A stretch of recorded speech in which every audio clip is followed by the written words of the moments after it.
ওয়াজের সিজন আসলে এটা স্পষ্ট দেখতে পাওয়া যায়। সারাদিন মানুষকে আল্লাহ রসুল সাল্লাল্লাহু আলাইহি ওয়াসাল্লাম কিভাবে কষ্টের জিন্দেগি পালন করেছেন, সাহাবায়ে কেরামরা কিভাবে কষ্টের জিন্দেগি পালন করেছেন, কিভাবে দিন প্রচারে কষ্ট করেছেন, এগুলা বয়ান।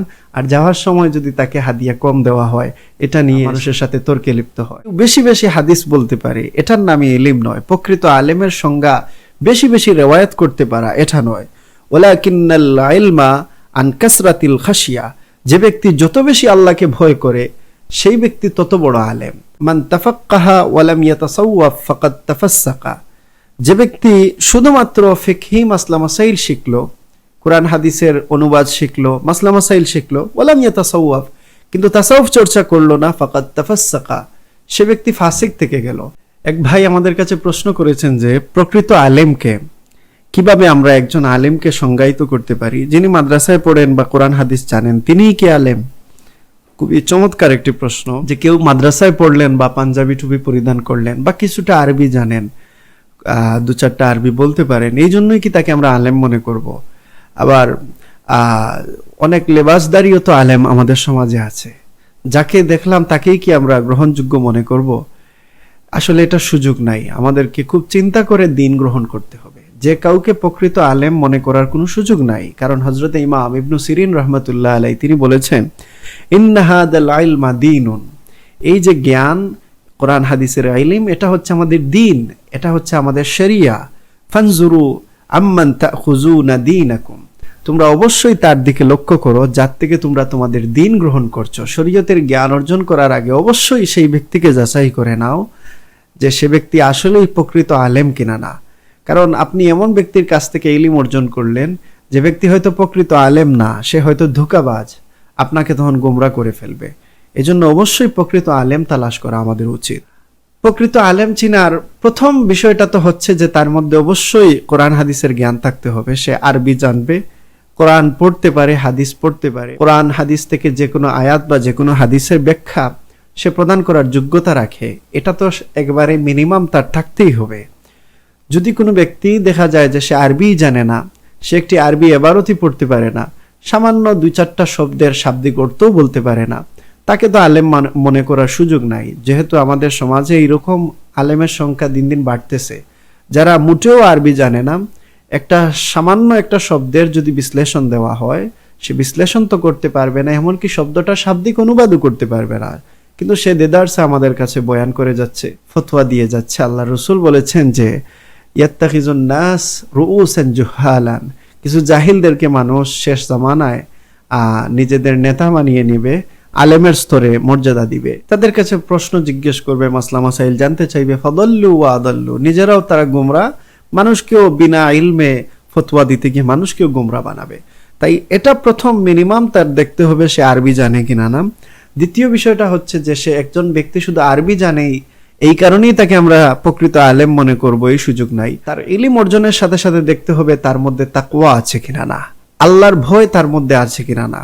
কারণ আল্লাহ পাক রব্বুল আলামিন আলেমদের জন্য যে প্রধান বৈশিষ্ট্যের কথা কোরআনে পাকের মধ্যে বলেছেন, সেটা হচ্ছে আল্লাহ বলেছেন, ইন্নামা ইয়াখশাল্লাহা মিন ইবাদিহিল উলামা, নিশ্চয়ই যারা আলেম হয়ে থাকবেন তারা অবশ্যই আল্লাহকে অধিক ভয় করে থাকবেন। তার মানে আলেম হতে হলে তার মধ্যে আল্লাহর ভয়, খোদাবিথি এটা বেশি থাকবে, তাকওয়া পরহেজগারি থাকবে। হযরত আব্দুল্লাহ ইবনে মাসউদ রাদিয়াল্লাহু তাআলা আনহু তিনি বলেছেন, লাইসাল ইলমু আন কাসরাতিল হাদিস, কেউ বেশি বেশি হাদিস বলতে পারে, এটার নামই ইলম নয়। প্রকৃত আলেমের সংজ্ঞা বেশি বেশি রিওয়ায়াত করতে পারা, এটা নয়। ওয়ালাকিন্নাল ইলমা আন কাসরাতিল খাশিয়া, যে ব্যক্তি যত বেশি আল্লাহকে ভয় করে সেই ব্যক্তি তত বড় আলেম। তাহলে দেখা যাচ্ছে ইলমের সাথে সাথে আপনার তাকওয়া, আল্লাহ ভীতি, আল্লাহর খুশু আপনার মধ্যে থাকতে হবে। হযরত রাবী ইবনে আনাস রাহমাতুল্লাহ আলাইহি তিনি বলেছেন, মান লাম ইয়াখশাল্লাহ, যে আল্লাহকে ভয় করে না, ফালাইসা বিআলিমিন, সে কখনো আলেম হতে পারে না। এটা তো সুস্পষ্ট। ইমাম হাসান বসরি রাহমাতুল্লাহ আলাইহি তিনিও বলেছেন, আল আলিমু মান খাশিয়ার রহমানা বিল গায়ব, ওই ব্যক্তি প্রকৃত আলেম যে লোকচক্ষুর অন্তরালে নিজেকে হেফাজত করে, আল্লাহকে ভয় করে এবং গুনার কাছ থেকে বেঁচে থাকে। ওয়ারাগিবা ফিমা রাগিবাল্লাহু ফি, আল্লাহ যে কাজে খুশি হবেন সেই কাজের প্রতি সে আগ্রহ রাখে। ওয়াজাহিদা ফিমা সাখাতাল্লাহু ফিহি, যে কাজ করলে আল্লাহ তাকে অপছন্দ করবেন সেই কাজ থেকে সে বিরত থাকবে। এই জন্য আমরা বললাম একজন ব্যক্তি শুধু কোরআন হাদিস জানলেই সে আলেম হবে না, অবশ্যই তার মধ্যে তাকওয়া থাকতে হবে। তার সাথে সাথে তাকওয়া অর্জন করার জন্য গুরুত্বপূর্ণ একটি কাজ হচ্ছে তার তাসাউফের সাথে নিজেকে যুক্ত রাখা। আল্লাহভীতি অর্জন করার জন্য তাকে অবশ্যই ইলমে তাসাউফের সাথে তার সম্পর্ক রাখতে হবে। কারণ কোনো ব্যক্তি যদি শুধুমাত্র ইলম অর্জন করে তাহলে তার মধ্যে তাকওয়া তৈরি হবে না। তাকওয়া তৈরি হওয়ার জন্য চাই আত্মশুদ্ধি অর্জন করা, তাজকিয়ায়ে নফস অর্জন করা। অনেক ব্যক্তিবর্গ এমন পাওয়া যাবে হয়তো সে কোরআন হাদিসের শিক্ষা গ্রহণ করেছে, কিন্তু কোনো বুজুর্গের অধীনে এসে নিজের আত্মকে পরিশুদ্ধ করার জন্য, তাজকিয়ায়ে নফসের জন্য কোনো প্রচেষ্টা করে না। এই ব্যক্তিকে প্রকৃত আলেম বলার সুযোগ নাই। প্রকৃত আলেম তো শুধু যে কোরআন হাদিস শিখেছে তাকেই বলা যায় না। আল্লাহর ভয় অর্জন করার জন্য অবশ্যই সে তার নফসের খায়েশকে দমন করতে হবে, আর এর জন্য অবশ্যই তাকে ইলমে তাসাউফের সাথে নিজেকে সংযুক্ত করতে হবে। আল্লাহ রাসূল সাল্লাল্লাহু আলাইহি ওয়াসাল্লাম বলেছেন, আল ইলমু ইলমানে, ইলম তো হয়ে থাকে দুই ধরনের। ইলমুন আলাল লিসান, একটি হচ্ছে জিহ্বার ইলম, অর্থাৎ যেটা পড়ে শিখতে হয়। সেটা কি? ফাযালিকা হুজ্জাতুল্লাহি তাআলা আলা খালকিহি, আল্লাহ বান্দার জন্য এই ইলমটাকে দলিল বানিয়েছেন, অর্থাৎ বান্দা এই ইলম অনুযায়ী সে মাসলা মাসাইলের উপর আমল করে থাকবে। ওয়াইলমুন ফিল কলবি, আরেকটা হচ্ছে অন্তরের ইলম, অর্থাৎ ইলমে তাসাউফের মাধ্যমে তার অন্তরকে পরিশুদ্ধ করার জ্ঞান, যেটার মাধ্যমে সে আল্লাহর মারিফত হাসিল করবে। রাসূলুল্লাহ সাল্লাল্লাহু আলাইহি ওয়াসাল্লাম বলেন, ফাযালিকাল ইলমুন নাফিউ, এটাই হচ্ছে প্রকৃত উপকারী জ্ঞান। তাহলে দেখা যাচ্ছে আল্লাহ রাসূল সাল্লাল্লাহু আলাইহি ওয়াসাল্লাম যেভাবে কোরআন হাদিসের জ্ঞান চর্চা করার কথা বলেছেন, অন্তরকে পরিশুদ্ধ করার যে জ্ঞান, আত্মপরিশুদ্ধ করা, তাজকিয়ায়ে নফস হাসিল করা, এটা আমাদের জন্য আবশ্যক। এই জন্য ইমাম মালিক রহমতুল্লাহ আলাইহি তিনি বলেছেন, মান তাফাক্কাহা ওয়া লাম ইয়াতাসাওয়াফ ফাকাদ তাফাসসাকা, যে ব্যক্তি শুধুমাত্র ফিকহি মাসলা মাসাইল শিখলো, কোরআন হাদিসের অনুবাদ শিখলো, মাসলা মাসাইল শিখলো, ওয়া লাম ইয়াতাসাওয়াফ, কিন্তু তাসাউফ চর্চা করলো না, ফাকাদ তাফাসসাকা, সে ব্যক্তি ফাসিক থেকে গেল। কারণ সে কোরআন হাদিসের জ্ঞান অর্জন করেছে কিন্তু নিজের আত্মকে পরিশুদ্ধ করতে পারে নাই। ওমান তাসাওয়াফা ওয়া লাম ইয়াতাফাক্কাহ ফাকাদ তাজান্দাকা, আর যে ব্যক্তি মারিফতি হাসিল করতে যায়, আল্লাহকে অন্তর দিয়ে চিনার ইলম অর্জন করতে চায়, কিন্তু কোরআন হাদিসের মাসলা মাসাইল শিখে না, সেই ব্যক্তি জিন্দিক হয়ে যায়। কেন? কারণ সে কোরআন হাদিসের মাসলা মাসাইল শিখে নাই, তো আমল করবে কেমনে? সে যদি তাসাউফ চর্চা করতে চায়, আল্লাহর মারিফতি হাসিল করতে যায়, তো সে জিন্দিক হবে। আমাদের সমাজে যেসব ভণ্ড প্রতারকরা বের হয়েছে, এদের দিকে তাকালেই আমরা সুস্পষ্ট দেখতে পাবো যে এরা মারিফতের গান গায়, তাসাউফের কথা মানুষকে বলে, কিন্তু এরা কোরআন হাদিসের উপর কোনো আমল করে না, কোরআন হাদিস মোতাবেক আমল করে না, বরং যত ধরনের বাতিল কাজকর্ম আছে ইসলামের নামে সেগুলাকে চালিয়ে দিতে চায়। মদ গাঁজা থেকে নিয়ে গান বাজনা, নারী পুরুষের মিলামেশা, সব কিছুকে তারা বৈধতা দেওয়ার জন্য তাসাউফকে ব্যবহার করতে চায়। এরা কেমন যেন জিন্দিকদের মতো হয়ে গেছে। এরা আল্লাহর শরীয়তকে অস্বীকার করে মারিফতের জ্ঞানের দাবি করে, এটা কখনো উচিত নয়। হযরত ইমাম মালিক বলেন, মান জামা বাইনাহুমা ফাকাদ তাহাক্কাকা, আর যে ব্যক্তি এই দুইটা ইলমকে, অর্থাৎ ইলমে ফিকহ অর্জন করেছে, মাসলা মাসাইলও শিখেছে, তার সাথে সাথে নিজের আত্মশুদ্ধি অর্জন করেছে, দুইটা যে একত্রিত করতে পারবে, সেই প্রকৃত জ্ঞানী, প্রকৃত আলেমে রূপান্তরিত হয়। তাহলে আমরা বুঝতে পারলাম, এটা ইমাম সুফিয়ান আস-সাউরি থেকেও বর্ণিত আছে। তিনি বলেছেন, একদল মানুষ এইরকম যে সে আলিমুন বিল্লাহ, আল্লাহর ইলম অর্জন করেছে, মানে আল্লাহর মারিফতিও হাসিল করেছে, আবার ওয়া আলিমুন বিআমরিল্লাহ, আবার সে আল্লাহর আদেশ নিষেধ অর্থাৎ শরীয়তের হুকুম আহকাম মাসলা মাসাইলের জ্ঞান অর্জন করেছে। আরেক দল মানুষ পাওয়া যায় যারা আলিমুন বিআমরিল্লাহ, শরীয়তের মাসলা মাসাইল শিখেছে কিন্তু সে আল্লাহর মারিফত হাসিল করে নাই। আরেক দল শুধু মারিফত হাসিল করতে চায় কিন্তু শরীয়তের মাসলা মাসাইল শিখতে চায় না। এই তিন ধরনের আলেমদের মধ্যে প্রকৃত আলেম হচ্ছেন তারাই যারা আল্লাহর মারিফতিও হাসিল করেন, কোরআন হাদিসের জ্ঞানও হাসিল করেন। যদি দেখা যায় যে এক ব্যক্তি আলেম হয়েছে কিন্তু কোরআন হাদিসের মাসলা মাসাইল কিংবা আল্লাহ রসুলের সুন্নাহর প্রতি তার তেমন গুরুত্ব নাই, তাহলে বোঝা যাবে সে ব্যক্তি প্রকৃত আলেম নয়।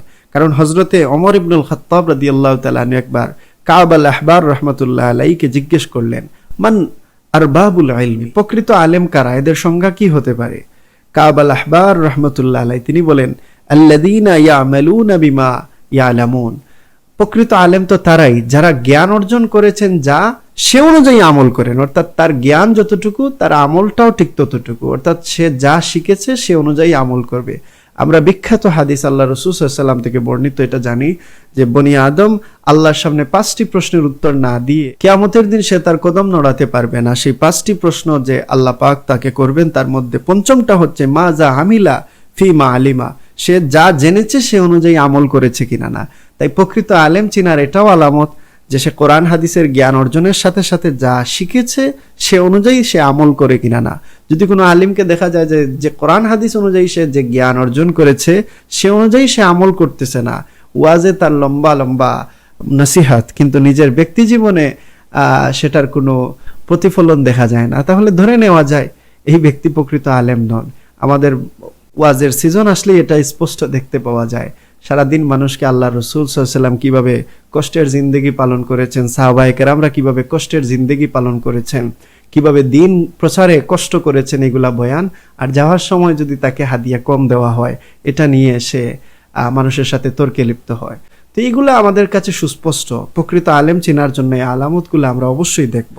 প্রকৃত আলেমের আরেকটা আলামত হচ্ছে সে কখনো আহলে সুন্নাহ ওয়াল জামার বিরুদ্ধে কোনো বক্তব্য দিবে না। আল্লাহ রাসূল সাল্লাল্লাহু আলাইহি ওয়াসাল্লাম স্পষ্ট বলেছেন তাফতারিকু উম্মতি আলা 73 মিল্লাতান, আমার উম্মতের মধ্যে 73টা দল হবে, তার মধ্যে 72টা দল জাহান্নামী গুমরা দল আর একটি মাত্র দল জান্নাতি।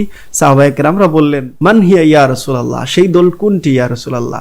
রাসূল সাল্লাল্লাহু আলাইহি ওয়াসাল্লাম তখন বললেন মা আনা আলাইহি ওয়া আসহাবি, যেই দিনের উপর আমি নবী আছি এবং আমার সাহাবায়ে কেরামরা যে সুন্নাহর উপর যে পথ ও মতের উপর প্রতিষ্ঠিত আছেন সেই একমাত্র পথ হচ্ছে সেই পথটা।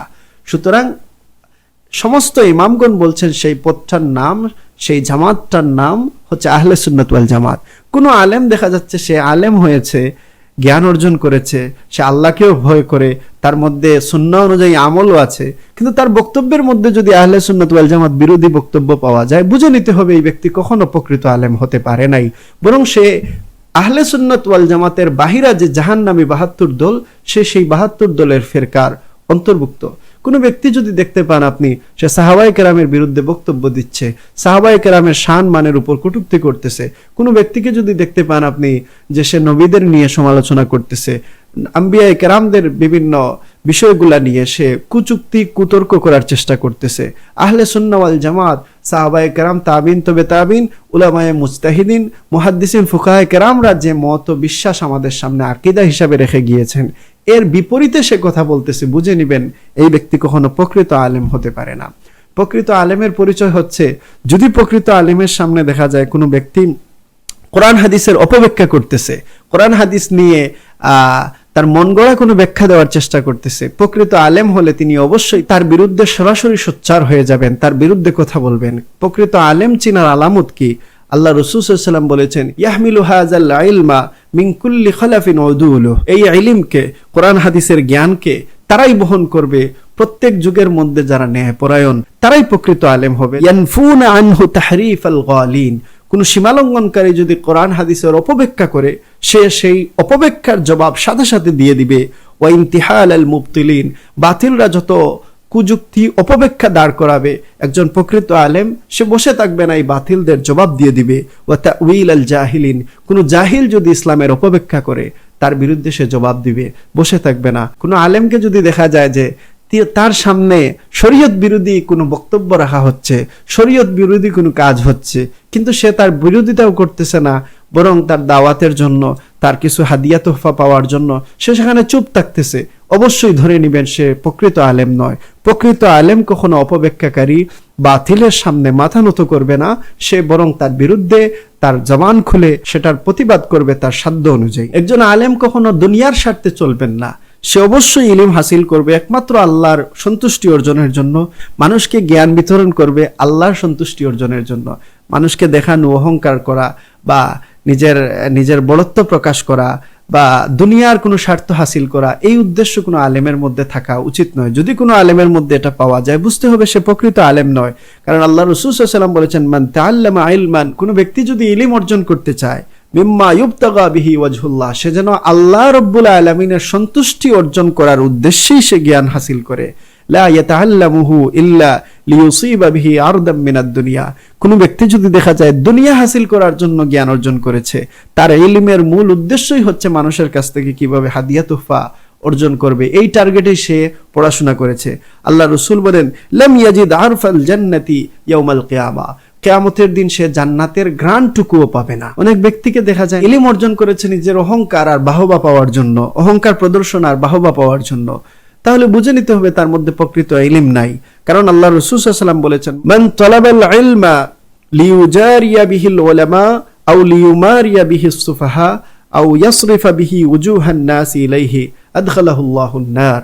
আল্লাহ রাসূল সাল্লাল্লাহু আলাইহি ওয়াসাল্লাম বলছেন, যে ব্যক্তি ইলম তালাশ করবে লিউজারিয়া বিহিল উলামা, উলামায়ে কেরামের সামনে নিজের গর্ব, নিজের অহংকার, নিজের বড়ত্ব প্রকাশ করার জন্য, আও লিউমারিয়া বিহিস সুফাহা, অথবা মূর্খদের সাথে তর্ক বিতর্কে নিজেকে বিজয়ী করার জন্য, আও ইয়াসরিফা বিহি উজুহুন নাস, অথবা মানুষের দিকে তাকে আকৃষ্ট করার জন্য কেউ যদি ইলম অর্জন করে, আদখালাহুল্লাহুন নার, আল্লাহ তাকে জাহান্নামে প্রবেশ করাবেন।